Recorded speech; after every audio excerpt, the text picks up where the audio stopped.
Hello children, welcome to this video.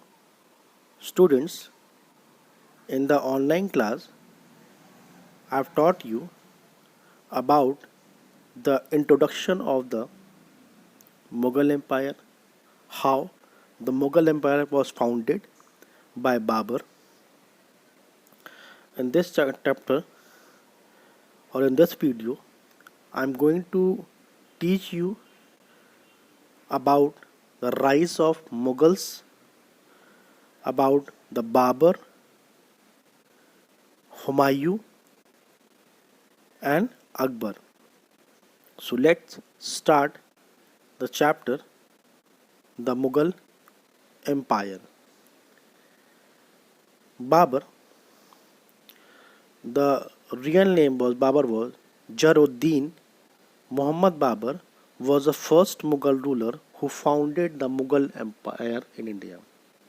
मैंने आपको बताया था कि Babar founded the Mughal Empire in India in 1526 after defeating Ibrahim Lodi. Ibrahim Lodi was the last ruler of Delhi.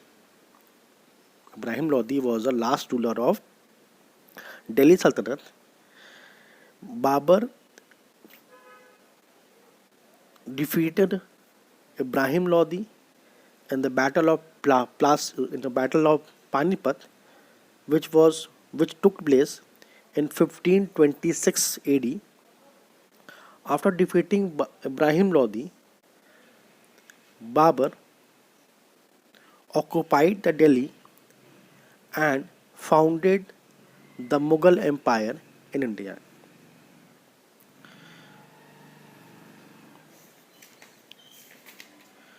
Series of battles.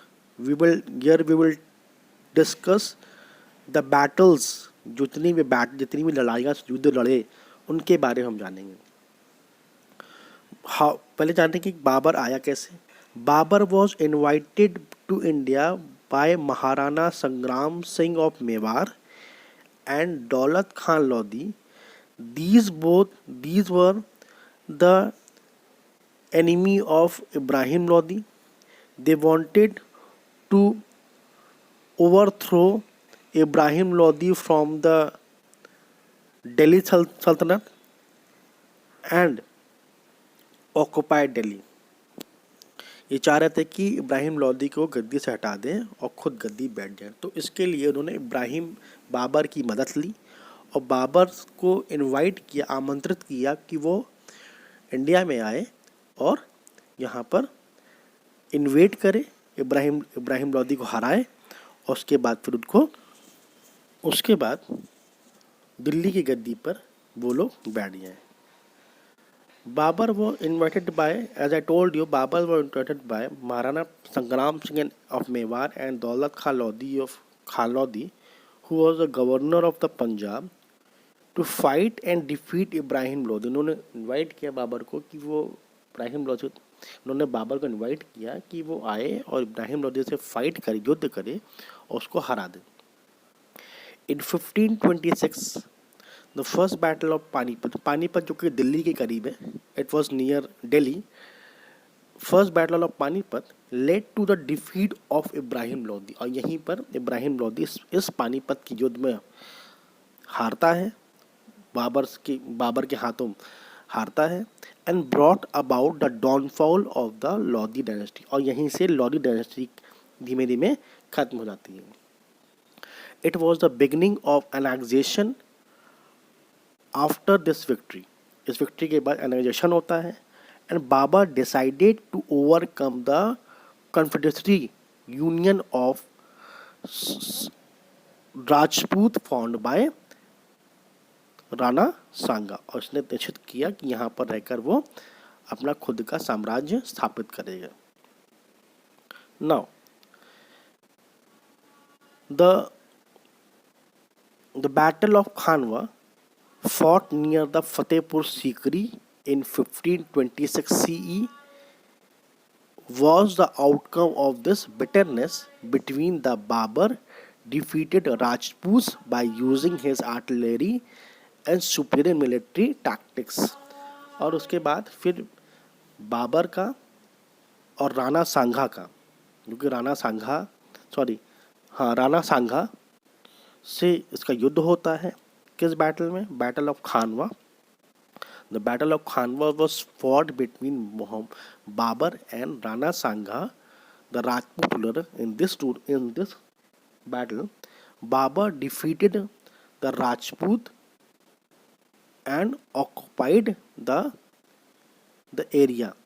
And this battle was fought near Fatehpur Sikri, which is near Agra, in 1527. Then, after 2 years later, he defeated the Afghans. Afghans को हराया, who were the important rivals in the northeast of Ghaghara और घग्गर। घग्गर नदी वहाँ बहती है, उसी जगह पे बाबर ने एक युद्ध लड़ा जिसका नाम था घाघरा और Ghaggar. And all these victory led to the succession and laid the foundation of all India empire by Mughals. Babur died in 1530 CE and left the fruits of his endeavor for his successor to enjoy. और अपने साथ जब ये मरता है तो अपने पीछे बहुत बड़ा साम्राज्य छोड़ के जाता है, जिससे कि उसकी जो उत्तराधिकारी हैं उसका वो यूज़ कर पाए, या उससे जो है वो अपने आप को आगे बढ़ पाए। Let's talk about the autobiography of the Babur. Babur was one of the most illustrious, पढ़ा लिखा व्यक्ति था ये। He was very intelligent, पढ़ा लिखा था। Illustrious, इसे लिखने का बहुत शौक था। Ruler of that period, he was a Persian and Arabic scholar. इसे पर्शियन लैंग्वेज और अरबिक स्कॉलर का अरबिक भाषा का ज्ञान था। The main source of the information about his reign in his autobiography known as Baburnama और तुझके Babri. About if we want to know more about Babar, अगर बाबर के बारे में हमें बहुत कुछ जानना है, the most important source of information about the Babur is his autobiography Baburnama और तुझके Babri. Now let's talk about Humayun. Humayun, after Babur's death, his eldest son Nasiruddin Muhammad Humayun succeeded him in 1530 CE. 1530 में बाबर की death के बाद उसका सबसे बड़ा बेटा नसरुद्दीन मोहम्मद हुमायूं दिल्ली की गद्दी पे बैठता है, मुगल साम्राज्य की गद्दी पे बैठता है। दो he was commander, he did not possess the qualities and energy of his father. ये बहुत अच्छा सैनिक था, अच्छा सेनापति था, बट ये अपने पिता की तरह की, अपने जैसे इसके फादर की क्वालिटी थी। He did not possess the quality and energy of his father, ये अपने पिता की तरह एक बहुत महान योद्धा नहीं बन पाया। According to the Timur custom, he had to share the power with his three brothers. Timur custom के अकॉर्डिंग, तैमूरिड कस्टम के अकॉर्डिंग इसे अपने भाइयों में, जो पूरा साम्राज्य था उसे अपने भाइयों में बांटना पड़ा। And his three brothers were Kamran, Hindal and Askari. He divided the whole empire between his three brothers, namely Kamran, Hindal and Askari. He had very turbulent life as ruler. The three major difficulties he faced were his kingdom was disorganized. इसका kingdom जो था वो disorganise था। जब ये गद्दी बैठता है तो उसकी जो किंगडम था अव्यवस्थित था। And the administration had to be set up, और प्रशासन को बनाना था। बस अब बाबर के मरने के बाद जब ये गद्दी बैठता है तो सब जितना था, जब सिस्टम था वो सब डिसऑर्गेनाइज्ड हो गया था। आर्मी प्रॉपर मेंटेन नहीं थी, जो एडमिनिस्ट्रेशन वर्क प्रॉपर नहीं था, जो कई सारी चीज़ें। He had to face the revolt of his brothers who were dissatisfied with their share of the kingdom. गद्दी पे बैठने के बाद इसे अपने भाइयों का भी रिवॉल्ट झेलना पड़ा, क्योंकि इसके भाई अपने शेयर जो उनको बंटवाने में जो हिस्सा मिला साम्राज्य का, उससे वो खुश नहीं थे, इसलिए वो बार बार अपने अपने भाई हुमायूं के विरोध में रिवॉल्ट करते थे. There were constant threats from all sides which made it difficult for him to sustain his kingdom. इसे चारों तरफ से, हर तरफ से इसे डिफ़िकल्टीज़ का सामना करना पड़ा. इसे डर था, हर जगह से डर था. भाइयों के रिवॉल्ट का डर, अफगान्स का डर, बहादुर शाह का डर.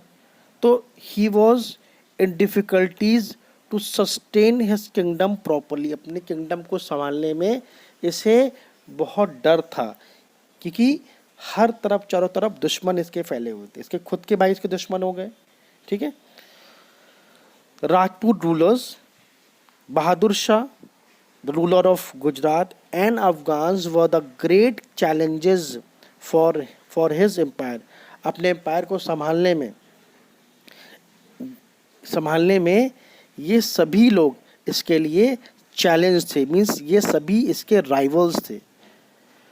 Afghans had a powerful leader in the form of Sher Shah. शेर खां था. अफगान्स में एक पावरफुल रूलर था, लीडर था, इसका नाम था Sher Khan. Sher Khan was the governor of Bihar. वो बिहार का गवर्नर था. He defeated Humayun twice. इसने हुमायूं को लगातार 2 बार हराया. In the battle of Chausa in 1539 and in the battle of Kannauj in 1540 CE. अब डर के मारे, now Humayun had no option left. अब हुमायूं के पास कोई ऑप्शन नहीं था कि अगर अपनी जान बचानी है तो यहाँ से भागना पड़ेगा. So he left. So Humayun left and Humayun escape to Sindh. ये सिंध भाग गया और सिंध में एक शेख तहमास नाम के एक राजा थे, उनके शरण में वहाँ रहने लगा. 15 साल वो वहाँ रहता है. Where he remained in exile का मतलब वनवास जीवन. ठीक है. यहाँ वहाँ भागते फिरा वो. ठीक है. 15 साल ये यहाँ वहाँ रहा. Where he remained in exile for 15 year. During this time Shershah took the Sur empire to new heights and reigned powerfully in the northern region. और इसी 15 ईयर्स में शेरशाह ने दिल्ली में और आगरा में अपने सूर डायनेस्टी की एम्पायर की शुरुआत करी और उसको बहुत ताकतवर बना दिया. In 1555 Humayun try to recapture Delhi. 1555 में जब शेरशाह सूरी की डेथ हो जाती है, उसके मरने के बाद हुमायूं वापस आता है और दिल्ली पर दोबारा कब्जा करने की कोशिश करता और उस पर कब्जा करता है. आफ्टर शेरशाह डेथ, और ये कब करता है, ये शेरशाह की मृत्यु के बाद, उससे पहले नहीं आ पाया. उसके मरने के बाद जब लगा कि शेरशाह सूरी की मृत्यु हो गई है, डेथ हो गई है, और सूर डायनेस्टी जो है वो क्या हो गई है, वो कमज़ोर हो गई है, उस मौके का फ़ायदा उठाकर ये सिंध से यहाँ आता है, इंडिया आता है, और सिंध से यहाँ आता है और फिर ये जो है दिल्ली पर रिकैप्चर करता है. Now, nevertheless, Humayun was short-lived as he fell down from the stairs of his library at Sher Mandal in Purana Kila and died in 1556. बहुत लंबे समय तक जी नहीं पाया और ये सीढ़ियों से शेर मंडल, पुराना किला है दिल्ली में, शेर मंडल लाइब्रेरी है, उस लाइब्रेरी की स्टेयर्स से ये गिर जाता, फिसलता है एंड 1556 में इसकी डेथ होती है. He was succeed by his son Akbar. और इसके मरने के बाद इनका बेटा, 12 साल का बेटा होता है, इसका नाम होता है हुमायूं, अकबर. अकबर जो है वो अपने पिता हुमायूं के मरने के बाद गद्दी में बैठता है. हुमायूं's biography Humayun Nama was written by his sister Gulbadan Begum. और हुमायूं की एक जीवनी है, उनके जीवन के बारे में उनकी उनकी बहन ने लिखा हुआ है। उस उसका नाम क्या, उस बायोग्राफी का नाम क्या है? Humayun Nama. Now Shershah Suri 1540 to 1545 CE common era. Shershah Suri real name was Farid Khan. Shershah Suri का तो रियल नेम है, वो नाम क्या है? Farid Khan. He was a valiant warrior. Valiant का मतलब होता है बहादुर, एक बहुत बहादुर योद्धा था। And killed a tiger single handedly after which he earn the title of शेर खान। 12-13 साल की उम्र में ये अकेले एक हाथ से, चाकू से, एक हाथ से एक शेर को मार देता है। जंगल में जाता है, शेर को मार देता है, और उसको मारने के बाद इसका नाम पड़ता है शेर खां। शेर खां पड़ता है। He belong to Sur kingdom. ये सूर किंगडम से बिलोंग करता है। As said earlier he defeated Humayun in 2 consecutive battle. जैसे हमने अभी बताया है कि शेरशाह सूरी डिफीटेड हुमायूं 2 टाइम, लगातार इसने 2 बार हुमायूं को हराया। और हुमायूं ने डर के मारे शेरशाह सूरी के डर से वो सिंध भाग गया था। After defeating Humayun he occupied the Mughal throne. इसने दिल्ली मुगल की गद्दी पे बैठता है, मीन्स मुगल्स को वहाँ से हुमायूं को भगा देता है और वहाँ गद्दी पे बैठता है। And ruled under the title of Sher Shah Suri. और दिल्ली पर ये शेरशाह सूरी के नाम पर ये दिल्ली पर कब्जा करता है और वहाँ शासन करता है। Although Sher Shah ruled for the short period of 5 years। ये केवल यद्यपि 5 साल इसने शासन किया, 5 साल ही शासन किया। He built a kingdom that stretched from the Jhelum in the west to Brahmaputra in the east and from the Himalaya to in the north and Narmada to south। इतना लंबा इसका साम्राज्य था। कहाँ से लेकर स्ट्रेच कहाँ तक फैला हुआ था? झेलम से लेकर in the west to Brahmaputra. East में क्या था? ईस्ट में कहाँ से था? In the east and from Himalaya से लेकर, हिमालय जो कि नॉर्थ में है, वहाँ से लेकर नर्मदा नदी जो कि साउथ में, मतलब ऑल 4 साइड्स में इसने कब्जा किया हुआ था। Now he was an excellent administrator and introduce many administrative reforms. इसने कई तरह सुधार किए, इसने कई प्रशासनिक सुधार किए, लाइक सिविल, मिलिट्री में सुधार किया, लैंड रेवेन्यू में सुधार किया। He had a large standing army. इसके पास बहुत बड़ी सेना थी, पैदल सेना थी। And branding horse. और अपने यहाँ इसने हॉर्सों को ब्रांड करने, हॉर्सों में दाग लगा था। दाग का मतलब हॉर्सों में ये ब्रांड करता था कि ये घोड़ा जो है ये सू डायनेस्टी का है। He introduce the silver coin called Rupiya. Underline करिए बुक में। ही जो रुपया हम बोलते हैं, रुपए बोलते हैं, रुपीस बोलते हैं। दिस रुपीस और रुपया वो इंट्रोड्यूस बाय शेरशाह सूरी। उस समय रुपया बोलते थे और सिल्वर में था वो, सिल्वर कॉइन था वो। Now he built an excellent network of roads. इसने बहुत सारी रोड्स बनवाई, जिसे हम जो बोलते हैं ग्रैंड ट्रंक रोड, सुना होगा, GT रोड बोलते हैं। GT road was built by Sher Shah Suri. He built an excellent network of roads called as Sher Shah Suri Marg. ठीक है, और ये कहाँ से है रोड है? सोनार गांव, बंगाल से लेके पेशावर, जो कि अब पाकिस्तान में है, यहाँ तक इसने रोड बनवाई थी। He also made number of sarai. इसने बहुत सारे सराय बनाए। सराय क्या होते थे?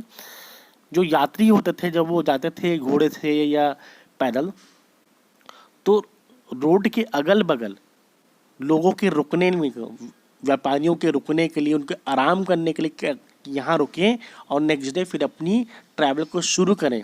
तो उनके रुकने के लिए, उनके आराम करने के लिए इसने जगह जगहों पर रोड के किनारे किनारे सराय बनवाए, ताकि लोग वहाँ पर रुक जाएं, ठहरें और नेक्स्ट डे फिर अपनी यात्रा शुरू करें।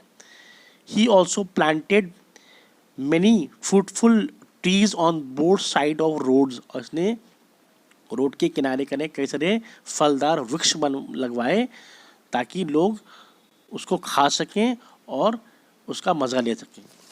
ही वॉज एन इम्पॉर्टेंट जज and a great ruler. The Purana Qila in Delhi and its tomb Sasaram, इसका टॉम है, चौसा सूरी का टॉम है, मकबरा है कहाँ, सासाराम बिहार में है। Are magnificent piece of architecture. He died a short period of 5 years, ये 5 years तक ही जीव, 5 साल के बाद जब ये गद्दी बैठते हैं तो 5 साल तक के बाद इनकी डेथ हो जाती है इन 1545 में। Means he died in 1545 and explosion took place in the fort of Kalinjar. Kalinjar fort है, वहाँ पर क्या हुआ, एक्सप्लोजन हो गया, विस्फोट हो गया। जब विस्फोट हो गया उस विस्फोट की चपेट में ये भी आ गए और इनकी बॉडी जो है वो फट गई थी उस विस्फोट से और ये इनकी डेथ हो जाती है। Children from here I am going to stop the video. I hope सबको समझ में आया होगा।